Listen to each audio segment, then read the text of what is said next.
Supreme कोर्टाचे मुख्य न्यायाधीश भूषण गवई यांच्यावरती बूट फेकण्याचा प्रयत्न करण्यात आलाय आणि हा बूट फेकण्याचा प्रयत्न एका वकिलानेच केलाय। राकेश किशोर असं या वकिलाचं नाव। सुप्रीम कोर्टाचं कामकाज सुरू झाल्यानंतर पहिल्या सत्रातच सरन्यायाधीश भूषण गवई यांच्या खंडपीठासमोर सुनावणी सुरू झाली होती। यावेळी संबंधित वकिलानं घोषणा देत सरन्यायाधीशांच्या दिशेनं बूट फेकण्याचा प्रयत्न केल्याचा दावा काही वकिलांनी केलाय। संबंधित वकिलाला पोलीस कोर्टातून बाहेर येत असताना सनातन धर्माचा अपमान हिंदुस्थान सहन करणार नाही अशा घोषणा या वकिलाने दिला।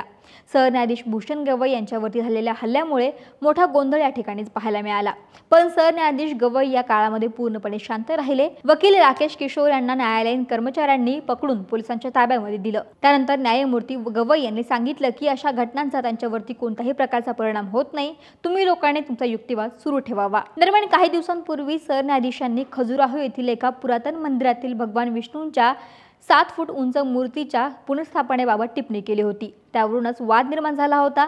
सरन्यायाधीश गवईंनी केलेल्या टिप्पणीमुळेच हल्ल्याचा प्रयत्न झाल्याची चर्चा सध्या सुरू आहे।